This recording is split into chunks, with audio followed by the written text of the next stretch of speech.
am so thrilled to see so many of you in this room. I am proud to say that for the second year in a row, we have completely sold out.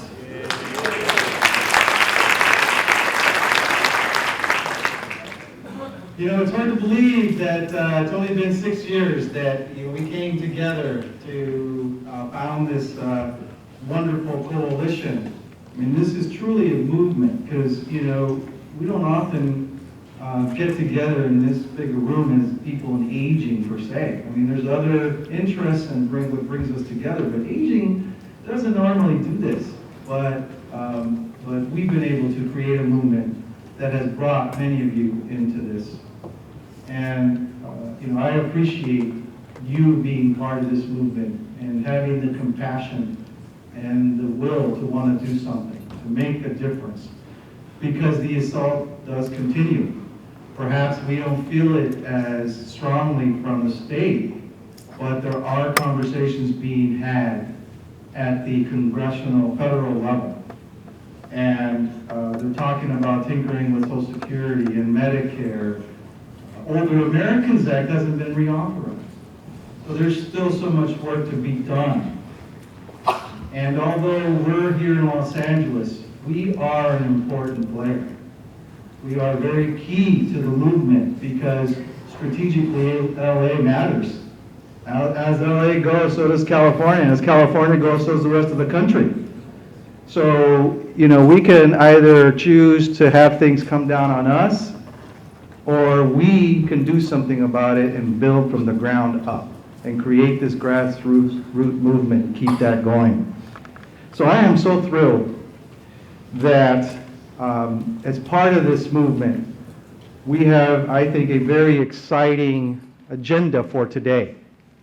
I think it also, really demonstrates in terms of where we've been to where we are today. Because now I think our maturity level really gets the attention of key decision makers in our region. And so we're really excited to have key decision makers as elected officials and appointed officials from the Los Angeles region, but also from Washington, D.C., and those that are representing us at the state level. And so really thrilled that they're here to impart with us information and that we're educated so that we could identify where to engage most appropriately. And I encourage you to take this opportunity today to not only listen to what they have to say, but if the opportunity presents itself, also take a moment to speak to them about what you see as gaps, what you see as working, and also thank them for the things that they're doing on our behalf. Because I would say most, if not all, those here today have truly played a role in this movement over time. So we'll hear in the first part of the morning, from our supervisor in Los Angeles County. We'll hear from representative from the Obama administration to talk to you as to what's happening in terms of aging policy and what is being heard around the country and the efforts around the White House Conference on Aging. And we'll also hear from a member of Congress to tell us what's really happening and behind the scenes in terms of the discussions around the programs that we so dearly care about in terms of how they can impact our services and the people that we're serving.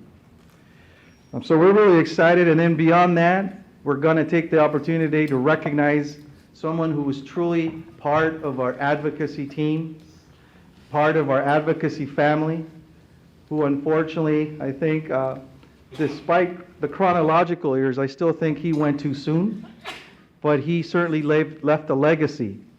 And we're going to be recognizing Mark Schechner as our champion today. And I'm so pleased that members of his family are here to accept on his behalf, and so we'll have that.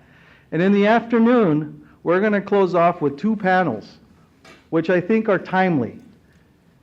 Because one, obviously, as a result of the Affordable Care Act, that creates a lot of opportunities and some challenges along the way.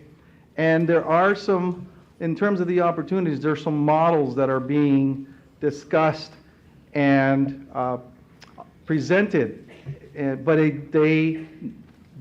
those concepts and those models need the political backing to move it forward. So not only will you hear about these ideas, but then also how they tie in and the need for advocacy. And lastly, there's a big movement going on around age-friendly communities. And it's a huge initiative, and it's going to take place here in California. And the city's already made a commitment to work in this space. So we found it very timely to bring some critical speakers to share with you the models around this and what the decision makers in the city of Los Angeles, as well as the Research Institute is doing great work in that, and our large advocacy group is doing to really move this forward. And so you'll hear from great folks to really share with you what's happening around that. And then we have someone from the California Endowment also who's really interested, not necessarily specifically from an aging standpoint, but from the bigger picture of how to create friendly cities so that we could all age well, not just aging, but all. But the wonderful thing is that this individual, really understands it, is compassionate about it, is dedicated to it, and also having the opportunity for that to merge with what we're doing on the aging side, I think will also be beneficial for our efforts. So we have an exciting program ahead of us. But this could not happen if it wasn't for a few people. So I do want to take this opportunity to thank the Planning Committee, the Steering Committee, and certainly staff from St. Barnabas Senior Services who really dedicated a lot of time to make this a reality. Can I ask those individuals to stand, please, and be recognized? Please.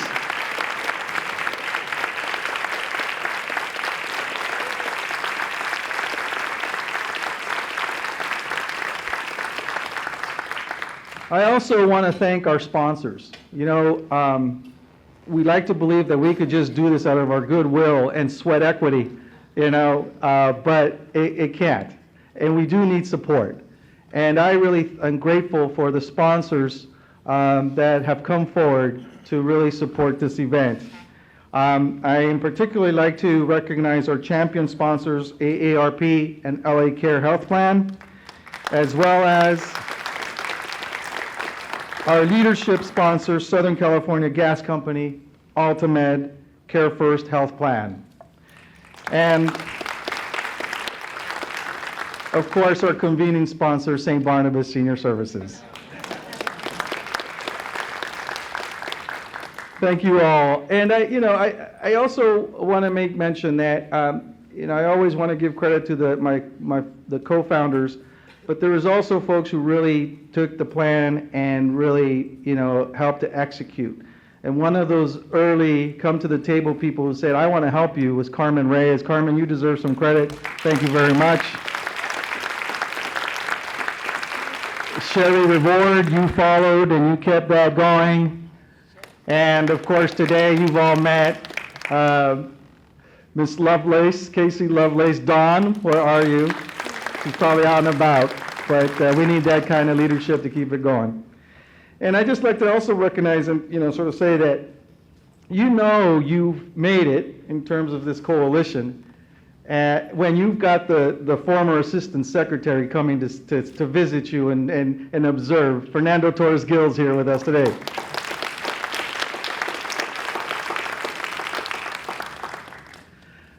So, people often ask, why? Why did we do this? Why? When you have a 70-plus-year-old woman coming to your center, crying all the time, and literally about to be evicted from her apartment, hungry, super depressed, how can you not? Because we have support that we fight for to keep, we're able to identify what the underlying cause of her depression is. We find out that this is a 70-plus-year-old woman who lost her son not that long ago. We connect her to an evidence-based program that teaches her how to deal with her depression. She has ongoing consultations with a social worker. We hook her up to a meal program so she can get her lunch every day. And we get funds from a foundation that allows us to, in emergency situations, to pay for something that's needed. In this case, was preventing eviction. The only reason we're able to do that, and the only reason we're able to keep her in the community as opposed to her completely spiraling out of control and end up going into a nursing home or in the streets, is because we have the support from the Older Americans Act, because we have support from evidence-based programs that's funded through state, federal sources as well as local. We're only able to do that through philanthropic help and support from some of the health plans in this room as well. So why do we do it? Because we, like this person, there are thousands more like her.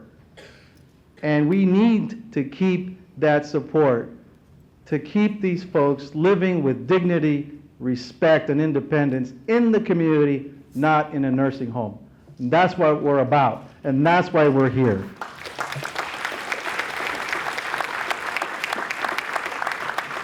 And on that note, this is why it gives me great pleasure to introduce to you our first speaker, who's going to really set the tone and kick us off. Because Hilda Solis, supervisor, the Honorable Supervisor Hilda Solis, not only was the first Latina to serve on the U.S. Cabinet as Secretary of U.S. Department of Labor, not only did she serve in the 32nd Congressional District as a member of Congress and served her district extremely well, and not only did she serve in the Assembly and the Senate for a number of years, but in doing so, she's always been a friend to aging. And I can tell you from my personal experience, I had the great benefit of meeting Supervisor Solis when she was in the Assembly. As we both like to say, back when we were young, very young, younger. But we've aged with grace, I believe. So we've known each other for a number of years. And in that time, I was the director of the Caregiver Resource Center that was housed at USC. And, you know, we know that we know the plight of caregivers, families who are caring for loved ones with some kind of functional limitation, cognitive limitation. They need support. And we were needing champions to support that effort. Supervisor Solis was one of the first that came to that and understood that need. She first started to engage as becoming, coming to our caregiver conferences, and she was twice a speaker at the conference, keynote speaker at the conference. And then that built to a more personal relationship and a really greater understanding. And in that time, if I may say, Supervisor, I realized she connected with that because she has and had a special relationship with her father, her mother, and understood that plight. It's not often that we get that from leaders as elected officials. So it was wonderful to see that she connected, not just from a political standpoint, but really mattered to her. And because of her, we were able to push a documentation for funding to fund the Caregiver Resource Center at that time. So she was a champion then, she is a champion today, and I know, knowing personally about her relationship with her parents, I know she cares deeply about the issues of aging, the issues of caregiving, the issues of long-term care.